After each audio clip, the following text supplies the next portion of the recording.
Hey, what's going on, everyone? Let me play around with the sound here. Cool. So, gonna start on time today, 1 p.m. I usually show up like a minute or two late for these things, so this is a good record for me. And I'll wait like a second or two for a few people to come in, and then we'll kind of talk about what we're gonna cover today. Noah, good to see you. I saw a few other people popped in here as well. Good to see everyone. So today we'll be covering an important topic. Obviously, you know, like fat gain. Andy, good to see you. Fat gain or excess body fat is a common problem for most people. And a lot of people kind of, when they do want to get rid of excess body fat, Ed, good to see you. When they do want to get rid of excess body fat or kind of solve some kind of health problem or just whatever, like accomplish any health and fitness goal, mental or physical, they typically kind of, the average person kind of always views it like, hey, all I got to do is just work out more and eat a little better, eat a little bit more healthy. And on the surface, that really does seem like all you have to do. And oftentimes, that those two are the big players. They are the big players. There's no denying it. But you know, there are, just like with a car, you know, there are a myriad. Skip, good to see you. There are a myriad of different parts that all need to be functioning in tandem with one another to get like a car to move from A to B in a safe way. And it's the same with a human being. You know, it's a whole human being. You can't be treating it in parts and isolating variables. Michael, good to see you. Hope all is well. Stephen, thanks for jumping in as well. Good to see you. So you have to treat the whole human being as a whole, and there are a myriad of lifestyle variables you have to consider, psychological variables, physiological variables, and a myriad of other things. Okay. So what we're going to be talking about today, when you are embarking on a fat loss journey, the importance of decluttering your morning, okay? And this seems kind of like a very niche topic that's not very talked about, but it is actually very important because, as you guys know, how your morning starts dictates basically how the rest of your day goes. So we've all been there. Justin, good to see you, fellow psych major here. So great to see you. Thanks for jumping in as always. So as you guys know, how your morning starts kind of dictates how your whole entire day goes. So if you're like very rushed and anxious in the morning, it kind of like has a snowball effect, you know, throughout the day. And everyone has been there. You wake up like late for work, for example, and you had to rush to work, and then you know you're like 5 minutes behind on work.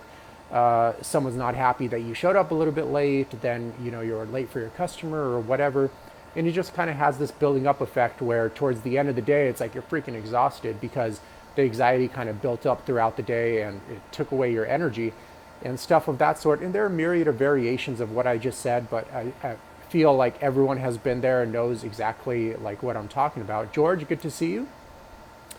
And the thing is, when you're embarking on a fat loss journey, for example, workouts take energy. You know, they don't give you energy. So if you don't have that much energy to begin with, your workouts are always going to suffer, and there's only so long you can go on with that kind of subpar energy to continue your fat loss journey until you kind of get burned out.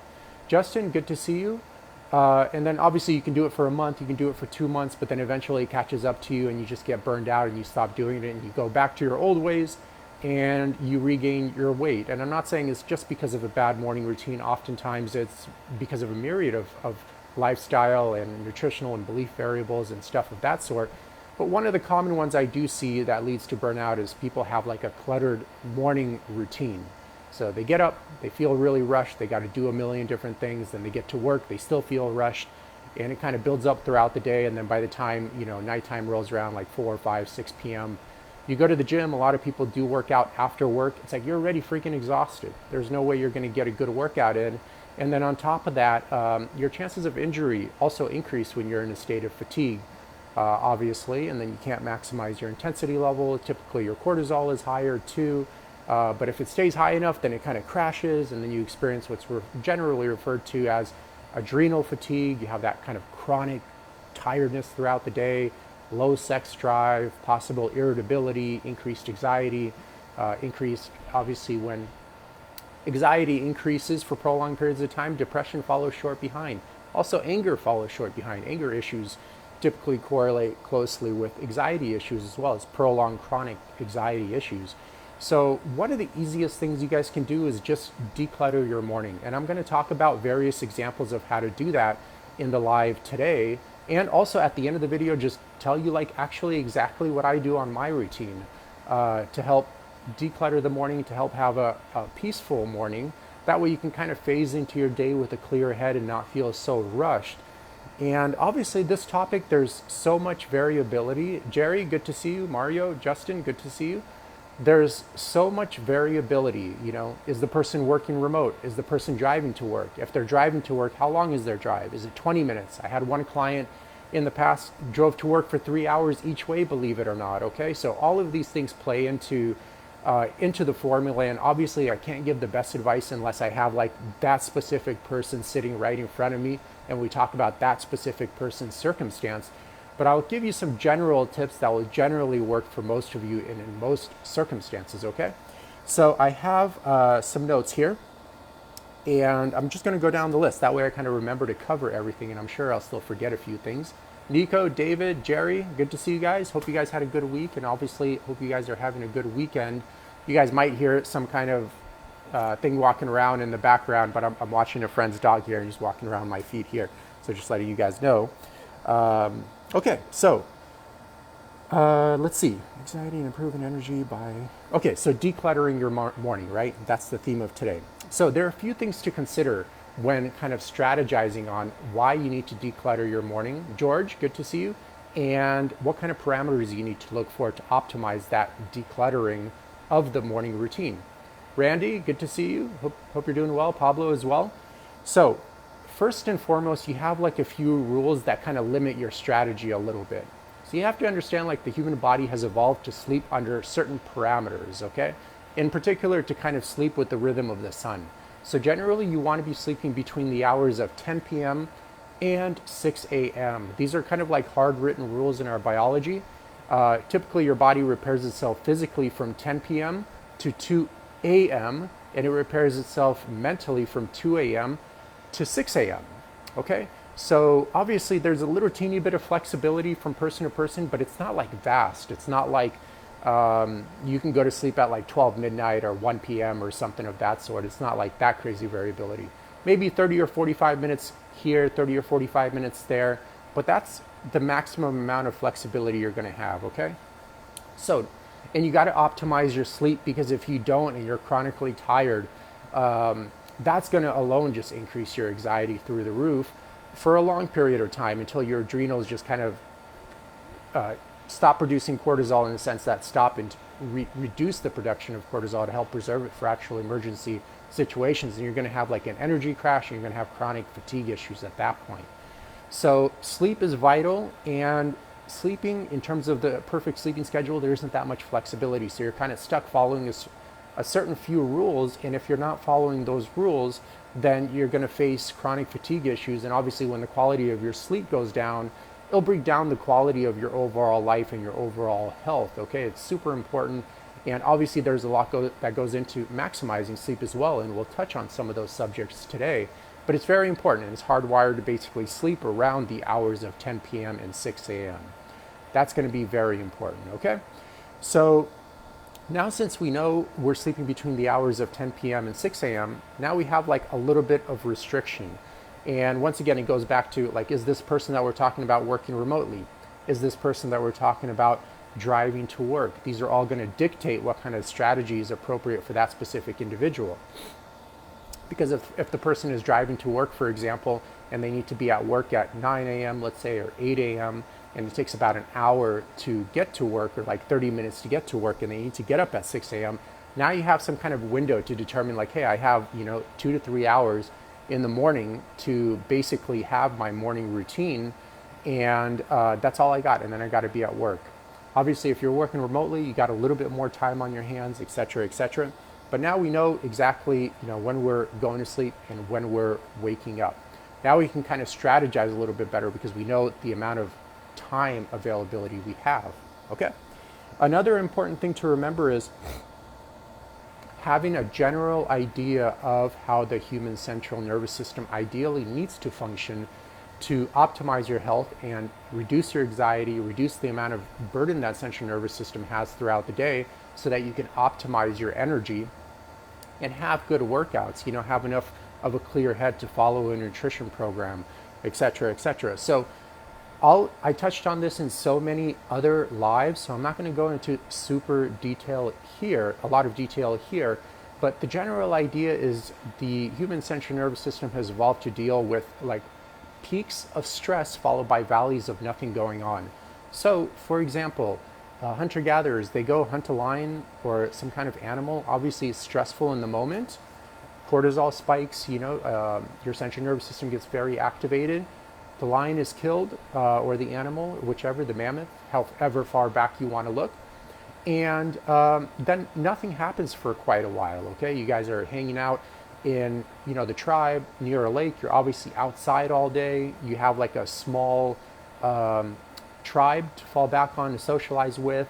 You're drinking water. You're obviously only eating wild game at that point, etc., etc.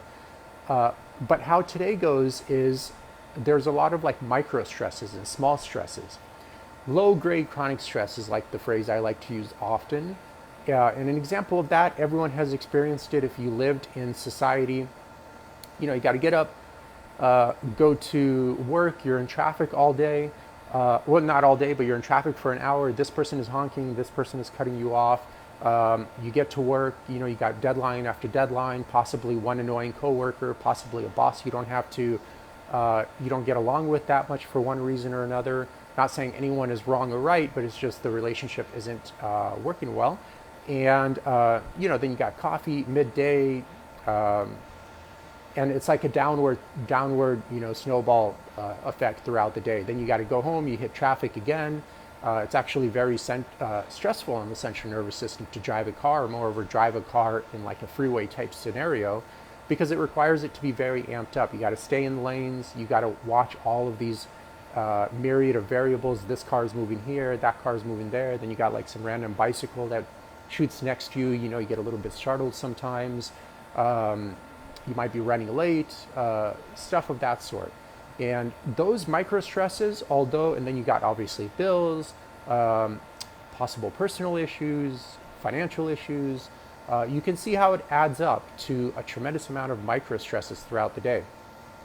And some people will go, well, at least I'm not like being robbed and stuff of that sort. So they kind of downplay these micro stresses and they don't take it as seriously. But these micro stresses are honestly kind of like smoking, basically. They're not going to do anything to you short term, but over a long enough period of time, because of the amount of burden it puts on your central nervous system, it will have a negative impact on like every aspect of your health, actually, mental and physical. So they are important to consider, and your central nervous system hasn't evolved very well to deal with these low-grade chronic stresses, these micro stresses that are constant, assiduous, all the time, every day, 7 days a week, 365 days a year for a lot of people, okay? So those are very important. So remember, now we got two things. We know how the central nervous system works, and ideally how to set up an environment to optimize the well-being of the central nervous system, which will have a ripple effect on every aspect of our health. And we also know that we need to be sleeping roughly between the hours of 10 p.m. and 6 a.m. So now we got like some parameters to work with and to kind of focus on. That way we're not just like blindly going into some kind of subject and not knowing what kind of building blocks we have to construct the building we want, okay? So the goal is reduce micro stresses and sleep between the hours of 10 p.m. and 6 a.m. as our base, okay? So those are very important. And the micro stresses are going to be very tough for a lot of people to eliminate. And I'll tell you some things I did at the end of the podcast in terms of what worked for you, but it is important to do that. And since it's the weekend, one thing I would recommend, guys, is just write out a long list of literally, most of you will have a long list of literally like every single stressor you have. Even if it's something small like, hey, I don't like the freaking light in my mirror because of how it makes me look or something like that. Write that down, okay? And you'll have a long list. It might take you a few days or a few weeks to finalize, but then work on getting rid of the non-essential ones, and then work on getting rid of possibly or changing or modifying the essential ones as well. It takes action on your part, okay? But the first step is to be consciously aware that they are having a negative impact on your life.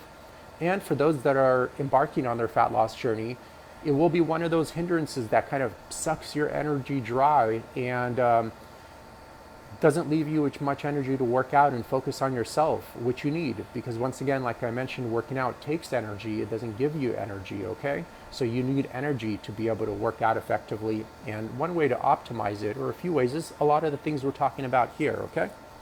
So first and foremost, here's some quick tips. There are a million of ways you can go about doing this, honestly, in terms of decluttering your morning routine. Here's some things that I have done myself and have worked for many of my clients. First and foremost, one thing that takes up a lot of time for a lot of people is just like cooking their breakfast or getting food ready in the morning. And that kind of sucks up that little bit of remaining time they have, especially if they're driving to work and not working remotely. And they spend too much time cooking at home. So they kind of have a strategy where they have to hover around the stove. And this obviously takes, 20, 30 minutes to prepare your food. Some people like cooking. If you're that type of person and you really enjoy it, then I'll keep doing it. But make sure it's also not cluttering your morning and increasing your anxiety because you feel very rushed throughout the morning, which is going to have like a draining effect on your energy system. And once again, leave you with very little energy to actually work out and focus on yourself. So one thing like I personally do that has worked well for me and has worked well for a lot of clients is throwing your food in an Instapot the night before and kind of having it cook throughout the night. And then obviously the Instapot, it has like a feature where you could just leave it on warm after it's done cooking, okay? So let's say like I determined that I wanted like a pound of chicken thighs the next day and a whole bunch of vegetables and something else, whatever. It doesn't really matter. I'll throw it all in there. I usually cook it with like some kind of chicken broth or bone broth or beef broth or something of that sort. That way it kind of marinates the flavor in there well. I turn it on. I basically go to sleep. Varun, good to see you. Warren, good to see you as well. I basically go to sleep and then you wake up in the morning and your food's done for the whole entire day. If you're working remotely, you could just leave it in there on keep warm. That way you don't even have to reheat it, which saves you even more time. And you can just kind of pick at it throughout the day as the day continues, okay? And this saves you like a good 20 or 30 minutes in the morning, which is important because if you have only like 2 hours or 1 hour, that's already a huge amount of time savings that you could devote to just having like a relaxed, calm morning where you slowly, gradually phase into the day instead of like flying out of bed and then running around like a crazy person all day trying to get everything done, okay? So that's one strategy. Another strategy, it really depends on the amount of tasks the person has, but like for example, one of my clients has a cat. So just taking out, cleaning the cat's litter, for example, took like 5 minutes in the morning. But once again, this person is actually driving to work, so his time is even more limited than someone that's working remotely. So those little teeny times, you'll be surprised how many of those activities you're doing that are taking up a lot of your time and then making you feel rushed in the morning, and then once again having that anxiety cascade effect throughout the day. So I recommended for that client to actually throw that out the night before, okay? And that once again freed up, now he's cooking his meals the night before by putting them in this Instapot, and that saved him about 20 minutes the morning of, and he's cleaning out his cat's litter box the night before as well, which saves about 5 minutes. So we're about 25 minutes of free time in the morning now, which is a lot of time for a lot of people because they don't even have that time usually. That time could actually make like a huge difference in terms of your overall well-being and stuff of that sort. So these little things, guys, are important, okay? Trust me, if you just focus on getting on some nutrition program or getting on some workout program, it might get you the results short term. I'm not saying it won't, but good luck sustaining that with a poor foundation of like poor time management. We'll get into a lot more details of that, but it's going to be unsustainable because you don't have these systems to make it sustainable. It's kind of like you're always in the sense like climbing Mount Everest to accomplish your mental and physical fitness goals or your fat loss journey. And sure, you can do that a few times and then you're going to get worn out, And it's rather be easier for you to go for a walk in the park, have that kind of ease in terms of achieving your goal, instead of having to climb Mount Everest every single day to achieve it, which is what most Americans are doing. They're trying to, work out and eat well in an unsustainable schedule and unsustainable environment, which is why 80 to 90% of people that embark on a fat loss journey always end up regaining their weight 2 to 4 years later, okay? Always. And I would say, honestly, in a long enough time frame, the people that just focus on eating better and working out more, I guarantee you, and don't focus on changing the environment dramatically that led to all that weight gain, and more importantly, the belief system that led them to find it acceptable to be in that environment. I guarantee you the chances of them actually regaining all their weight is almost 100% in a long enough time frame. So why even do the fat loss journey then? You're just going to regain your weight. You're going to become overweight again. I don't care if you lost 20, 30, 40, 50, 60 pounds. If you don't change the environment that led to all that weight gain, and you don't change the belief system that made it acceptable for you to be in that environment to begin with, you will regain your weight. I mean, the chances are so high. I would say they're almost like 98% plus. There might be a small exception to that here and there, but hey, also I'm sure you can find a guy that's been smoking a pack or 2 packs of cigarettes a day and live close to be 100. There are exceptions to every rule, but they're very, very rare for the majority of people. It will not work. And by the majority, I mean like 90% plus, okay? So all these little things are important and overlooked by literally almost everyone, and that's why they can't sustain their programs. Not just because of this little thing, but this little thing among a myriad of other little things. Lewis, good to see you. So I would focus on, making your food in the morning through that Instapot technique, for example. Another strategy that I use is I have a pressure cooker. And another thing you can do is just get up in the morning, throw your food in there. Throw your food, if you have rice, throw your food in a rice cooker. While that is cooking, you're actually in the shower getting ready, okay? You want to avoid strategies where you're hovering around the stove and you're actually having to be there and flip stuff and put stuff on there. That's what's going to take up time. You want these automated systems. Throw the food in the Instapot, throw the food in the pressure cooker or pressure fryer or whatever you call it, or rice cooker and stuff of that sort, so you don't have to hover around there. This will save you, 20 to 30 minutes a day, but multiplied by 7, you're looking all of a sudden at like 3.5 to 4 hours a week of saved time, okay? To optimize your mental and physical health for the average person. Obviously, everyone's goals are different. I'm just kind of giving out averages here. You need about like 10 hours a week of free time.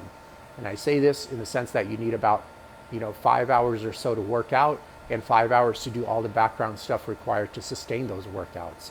So you can see you already got 3.5 to 4 of those hours just by making this little teeny change. So these are huge, guys. Don't overlook this. Don't be foolish and think all you literally have to do is just get on a nutrition program, eat better, and work out more, okay?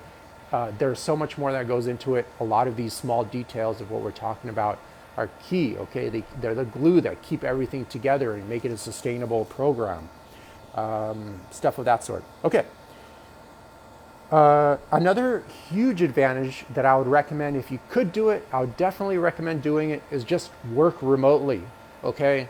If you guys can do it, I would highly recommend doing it. If your boss isn't allowing you, but your work can be done remotely, I would honestly recommend just looking for another job, especially these days.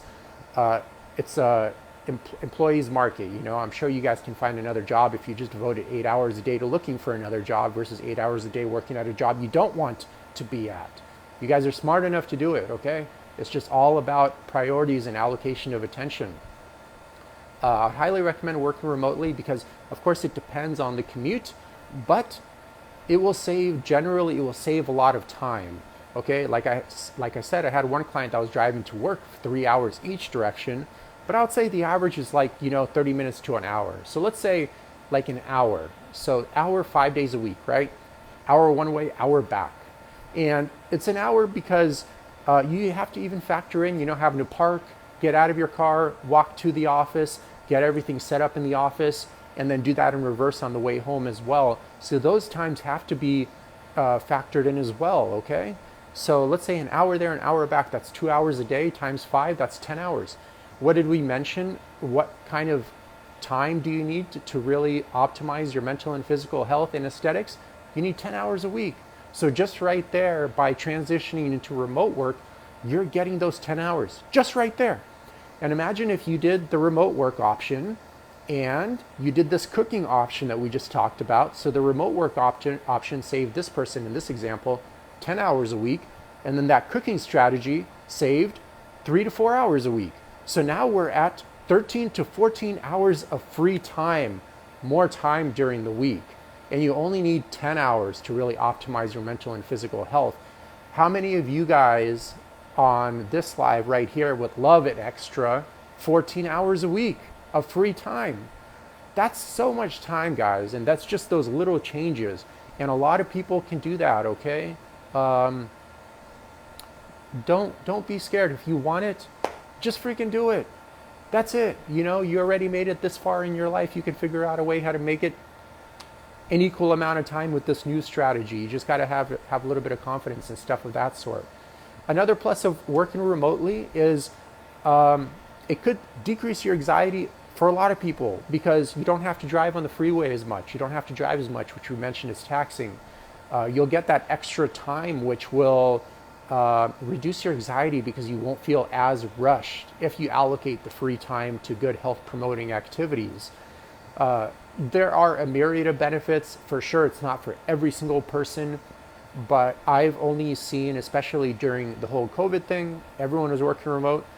But of course, they were being coached by me, so I was having them focus that extra free time on health promoting activities. But I've only seen people's health improve tremendously. Although we didn't even have a gym, we just worked out with bands and stuff of that sort. And I'm sure you guys in this group have seen me post many amazing transformations from the COVID days. It's just bands and a door pull-up bar. But more importantly, we focused on a lot of these little strategies, okay? And there are many of them. And they often vary from person to person too. These are the strategies that make or break you. These little things, trust me, they're so important because they're going to hold everything together and make the process sustainable for you long term and help you achieve a peace of mind, because that's important too. Not running around with like a chicken without its head all day, you know, like going here, going there, going here. Ooh, I got this to do. I got that to do. I got this to do. I got that to do. Dude, it's exhausting to be that way. And if you have a natural inclination or some kind of genetic predisposition to generalized anxiety disorder or some kind of other anxiety disorder, that's just going to amplify it even more. So remember, genetics loads the gun, but your environment and what you decide to do in that environment pulls the trigger, okay? I have generalized anxiety disorder as well as social anxiety, clinical levels in the past as well.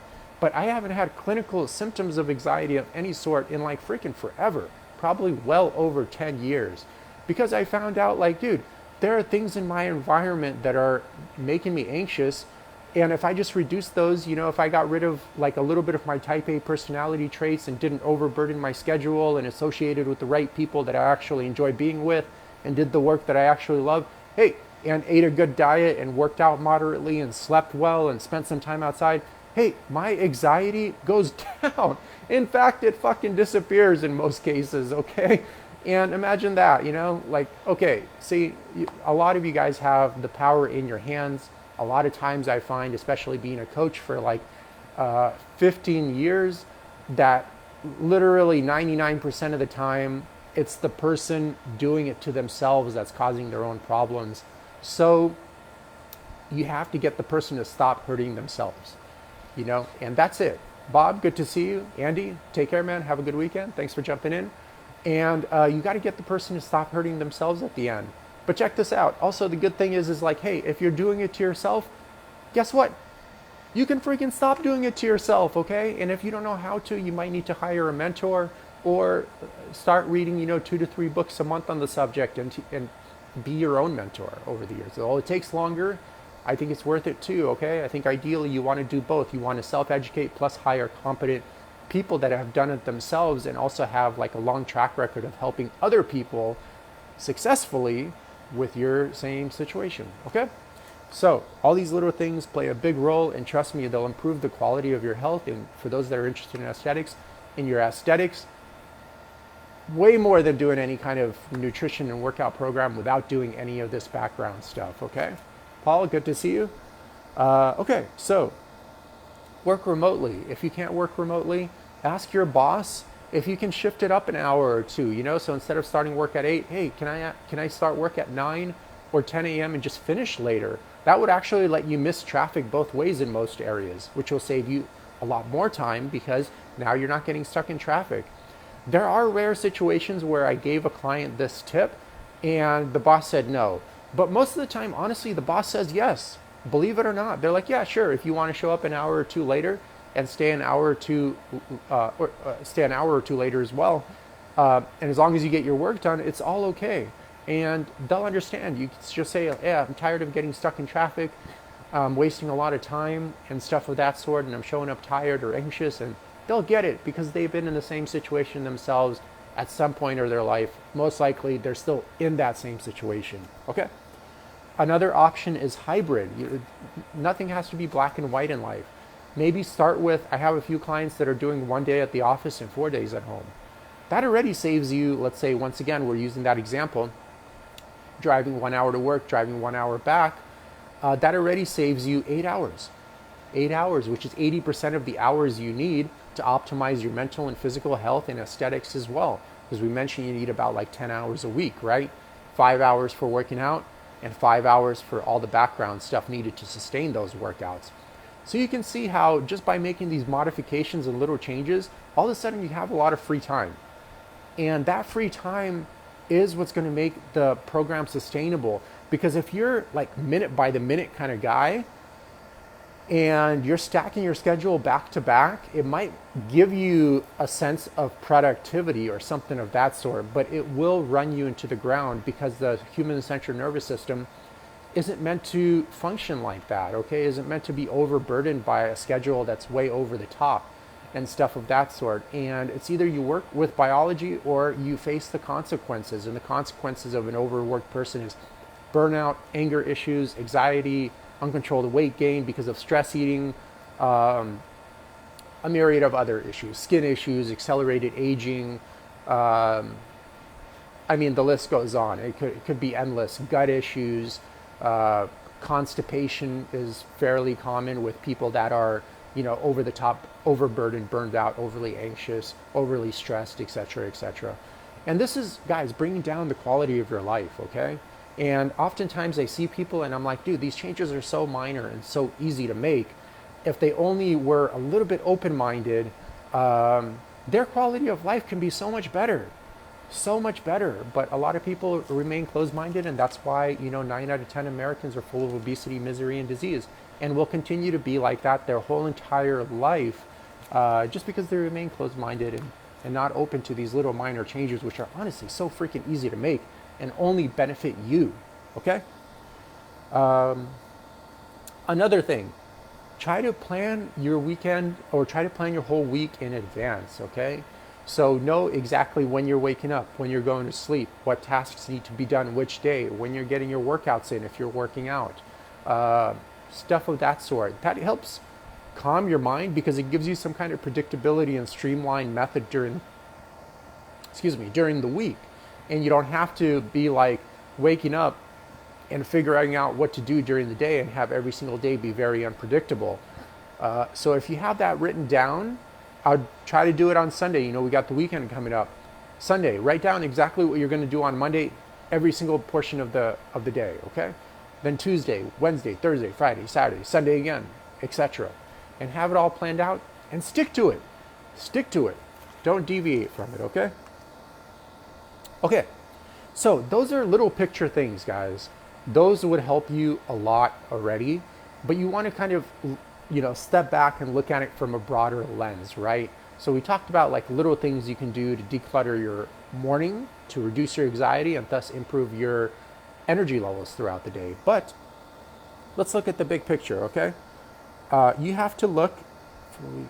You have to, first of all, evaluate your whole entire week and the amount of total micro stresses throughout the week. We kind of touched on this a little bit earlier, okay? But write this down. Write down the whole entire list today, spend a few days working on it, and see what stressors you could eliminate. Oftentimes, I was listening to, on YouTube, for example, Robert Kiyosaki, he said like 40 or 50% of Americans only have like $1,000 of expendable income, and once they run out of that $1,000, they basically have no money at all. Okay, so that's going to be like, for example, just with that example, that's going to be a huge micro or macro stressor throughout the week for most people, okay? And guess what? It's the weekend. And guess what most people do? Go out and spend about like 150 to 200 bucks on the weekend on alcohol and fast food and other random bullshit stuff that's just keeping them in the cycle of misery oftentimes. Oftentimes these non-essential expenses don't contribute any quality to the person's life overall. And the average American spends about $8,000 to $16,000 a year on non-essential expenses like alcohol, fast food, subscription services. Oh, I want to stay super cool and have the newest jeans and iPhone and stuff of that sort.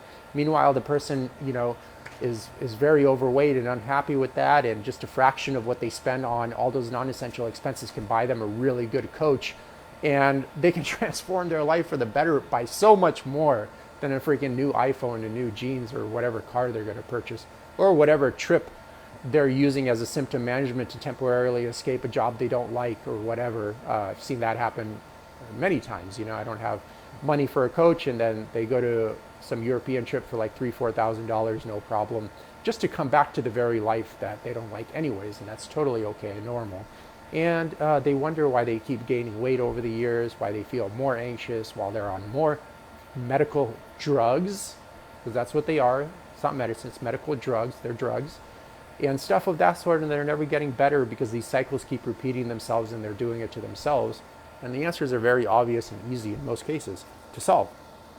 So micro stresses, got to eliminate those. And one of the best things you can do to eliminate those micro stresses, guys, is live close to your core values. And I know we talked about this a lot in a lot of other videos, but this is key, because if you're this person, let's say, most people haven't even figured out who they are, but let's say you have done the deep soul searching and a lot of A/B testing throughout the week, because remember, you don't know who you are until you know who you are not first. So you have to do a lot of things you don't like throughout life, and listen to when the universe gives you answers that it's not fitting well with you, it's causing you anxiety. Your body is constantly communicating with you, okay, through pain that something is wrong. Anxiety, depression, back pain, gut issues, psychologically induced chronic insomnia, erectile dysfunction, anger issues, whatever, the list goes on. Shoulder issues, neck issues, various musculoskeletal, visceral issues, etc., etc. This is your body's way of telling you that something is wrong and something needs to change. Okay, your body can't communicate you through language, so it communicates through pain that things need to change, and you need to listen to this, because if you don't listen to it now, excess fat gain, for example, is your body's way of telling you that something's wrong. There's too much inflammation, too much, etc., etc. High blood pressure. What does that mean? Hypertension. Too much tension. What's the common approach? Well, take high blood pressure medication. Well, that's kind of like a bit stupid in my opinion, because let's look at it this way. Let's look at it a common sense, ground level understanding and conversation. Imagine you had a rock stuck inside your shoe. Like, how stupid would I sound if I just told you to take painkillers instead of taking the rock out of your shoe? Oh, don't worry, leave that rock there. Here, just take these painkillers and the pain will go away, and continue to walk with that rock inside your shoe. How dumb does that sound? And that's exactly what a lot of these medical drugs do. They allow the person to keep participating in the behavior that led them to their problems to begin with. And oftentimes, a single behavior that led to one problem, one health issue, like high blood pressure, for example, if not addressed, will lead to a myriad of other health issues. So sure, that blood pressure medication may lower with some side effects initially, but how about those myriad of other issues that will also happen because of this maladaptive behavior that's leading to a life of mental and physical pathology? They will arise because other issues. You need more drugs. I don't want to say even medication, drugs. And each of these drugs cause a side effect. And then you need more drugs to counter those, which cause a side effect. You need more drugs to counter those, etc., etc. And basically the local hospital or doctor adds you to their 401k plan, because you're probably never going to get better. And you're just going to keep coming back for more and more and more. And their kids have a great education because you're spending money on them, and they have their BMW and stuff of that sort. And you just keep getting sicker, more obese, your skin looks worse, you look worse and more aged over the years. etc., etc. Because once again, you guys, you have to change the belief system that led you to believe that it's acceptable to be in the environment, participate in the environment the way you're doing it, that led you to the specific issue at hand. And if that isn't changed at the root cause, getting to the etiology, the problem will not disappear. There are chances of it happening via dumb luck. Sometimes it happens like that, but it's so rare. I would say it's not even worth considering. Okay, and the good thing is once again, you guys, going back to the issue of most of the time it's just the person causing their own pain and their own issues, which is a positive thing. Don't look at it as a negative thing, because if you're doing it to yourself, you can stop doing it to yourself. You're the one that's doing the harm to yourself. Just stop doing it to yourself, okay? And once again, if you don't know, become your own coach. Start off with reading 2 to 3 books a week on the subject. Take like 2 to 3 courses on the subject per year. Hire a mentor, okay? All those things would help you. A good mentor will accelerate the process for you very, very quickly and get you from A to B fast if they're good, okay? So the core values are super important. And you guys, this is key, because if you're this person deep down inside and you're living like this person and there's a thing called a story gap, this will cause that insidious stress on the central nervous system, creating those micro stresses, which will lead to maladaptive behaviors, which would lead to poor lifestyle and nutritional choices, which will lead to fat gain, anxiety, depression, anger issues, psychologically induced chronic insomnia. The list is literally endless of how that disconnect between the core values manifests itself in the person's physiology and psychology, okay? So that's the key. If you want to really reduce the anxiety and amp up your energy and look forward to the day, you got to find out, be very, very crystal clear about your core values and have actual reality align with that. So if your core values isn't working at a corporate office and you're working at a corporate office 8 hours a day, if your core values are like being an artist and drawing on the beach, and guess what, you're stuck in an office under fluorescent lights all day, well, that's going to cause a lot of issues long term.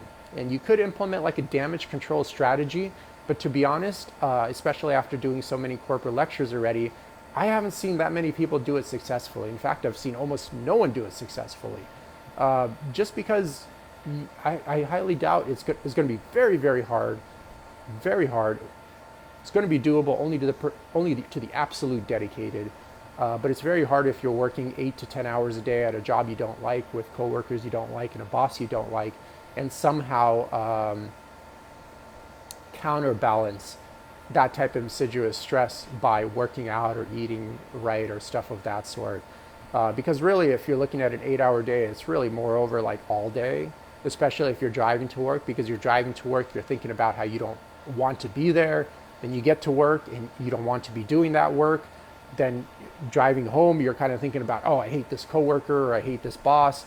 Then you're kind of sleeping, you do it all over again. And that's like your life, So there is an example of a huge disconnect of core values, okay? And oftentimes, following your passion just isn't enough. It's not. So for example, if you have identified your passion, it's cool. It's a huge step in the right direction. But you also have to get into an environment that facilitates that passion and lets you express your unique self in that environment. So, for example, let's say you're an engineer and you go to a firm and you want to be working on airplanes. I don't know how engineering works, but you want to be working on airplanes, but they have you working on cars. But you're like, dude, I'm in the right field. I love engineering, but they're giving me projects I don't want to be doing. I want to be working on airplanes, but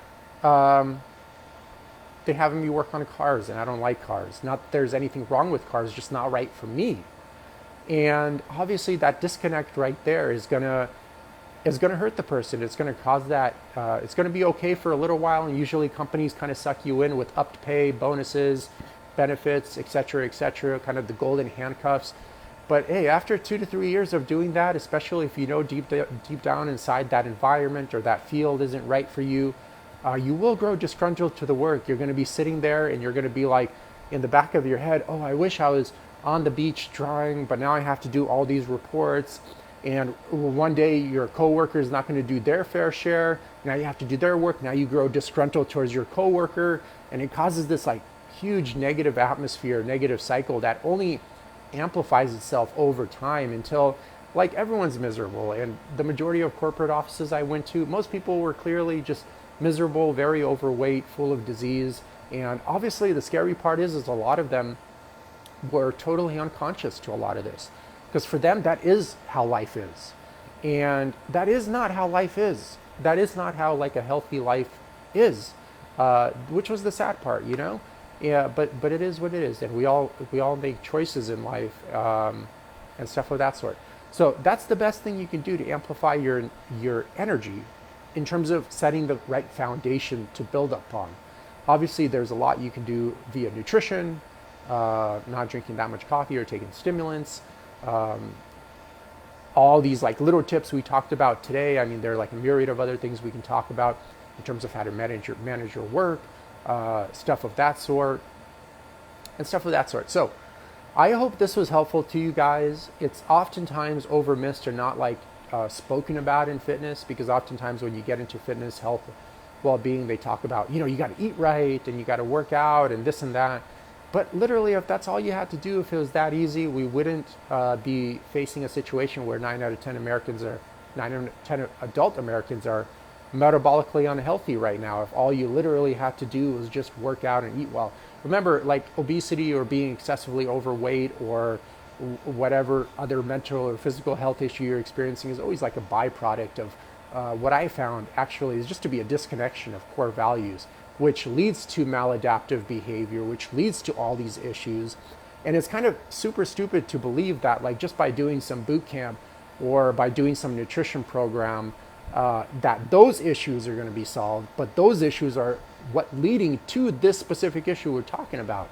So how's that going to be solved? How are those things going to be addressed through doing a workout program or nutrition program or buying supplement ABC?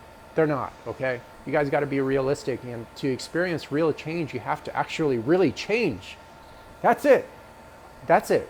And that's the secret right there, okay?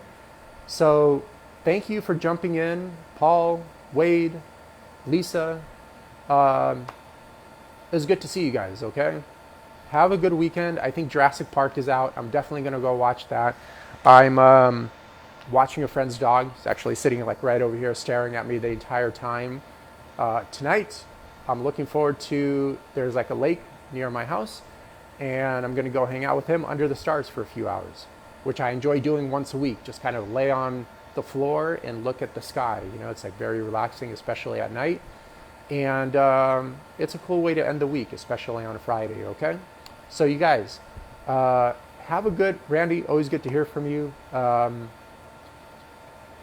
Yeah, it's that simple. Obviously, you got to change if you want to see change, you know? And oftentimes, most people, they need to change a lot, okay? Little teeny changes won't do it. But the journey always starts with little changes too, okay, you guys? But don't, and it's okay if you're in a place you don't want to be in currently. Just make sure you're not nesting there. That's the main thing, okay? Have an escape strategy, have an exit strategy, stuff of that sort, because it's only going to benefit you if you get that part right, okay? It doesn't benefit you if you're miserable. Who cares if you have a consistent paycheck, okay? You can have a consistent, imagine you're making a consistent paycheck being miserable. Imagine what great income you can make being not miserable, okay? So put A and B together. You got it in you, okay? All right, guys, thank you for being part of the group. Thank you for your support as always and for joining me on these lives. I know you guys are busy, and I appreciate all of you guys, okay? All right, take care, guys.